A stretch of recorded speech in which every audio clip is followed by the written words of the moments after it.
Halo everyone, selamat datang di Cooking Idea by Karin.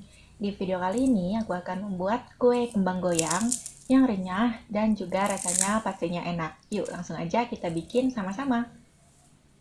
Pertama, siapin dulu 2 butir telur, gula pasir, garam, baking soda, dan vanili bubuk. Dan ini kita kocok aja, kita aduk rata hanya sampai gulanya larut aja ya. Kurang lebih seperti ini. Setelah ini kita masukkan tepung terigu protein sedang, tapioka,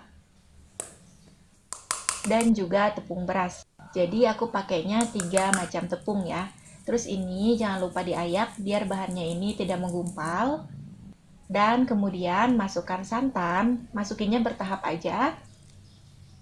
Aduk rata. Masukkan kembali sisa santannya. Aduk rata kembali. Kalau misalkan masih ada bahan yang bergerindil, boleh disaring biar dia lebih halus. Nah, terakhir kita masukkan mentega cair. Ini menteganya tidak panas dan tidak dingin, jadi kondisi menteganya ini hangat ya. Tinggal kita aduk sampai tercampur rata. Kalau udah rata seperti ini, adonannya udah jadi. Kemudian siapkan penggorengan, panaskan minyak dan juga catakannya direndam di dalam minyaknya.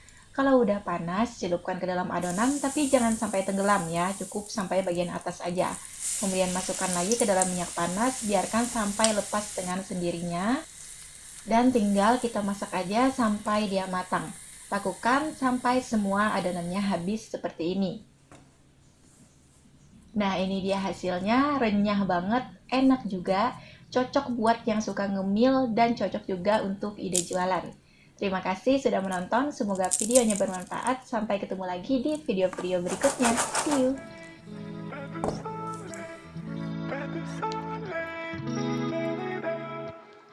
Pas de soleil,